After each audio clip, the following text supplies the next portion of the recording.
ഇന്ന് നമുക്കൊരു പൊതിച്ചോറ് കാണാം.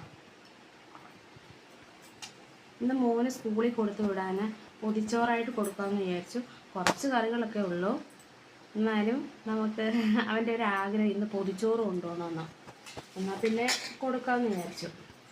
കുറച്ച് ചോറ്, ചമ്മന്തി, ഒരുപാട് കറിയൊന്നും ഇല്ല കേട്ടോ. ഞാൻ രാവിലെ പെട്ടെന്ന് റെഡിയാക്കിയതാ. മുട്ടയും ചമ്മന്തി, പിന്നെ ഇച്ചിരി കിഴങ്ങ് മെഴുക്ക് പുരട്ടി. ഇത് നേരത്തെ പറയുമായിരുന്നു ഞാൻ കുറച്ചുകൂടെ ഒക്കെ കറികളൊക്കെ സെറ്റാക്കിയേനെ. പക്ഷെ പെട്ടെന്ന് രാവിലെ പൊതിച്ചോറ് മതിയെന്ന് പറഞ്ഞപ്പോൾ പിന്നെ ഉള്ള കറി വെച്ച് കൊടുക്കാമെന്ന് വിചാരിച്ചു. ഇത്രയും കറിയേ ഉള്ളൂ.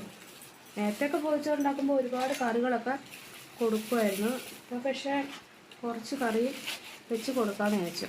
ഇത് ഇലക്കകത്ത് വെച്ചാൽ തണുത്ത് പോകും, അതുകൊണ്ട് ഒരു കവറിനകത്ത് വെച്ച് കെട്ടിക്കൊടുക്കാമെന്ന് വിചാരിച്ച്.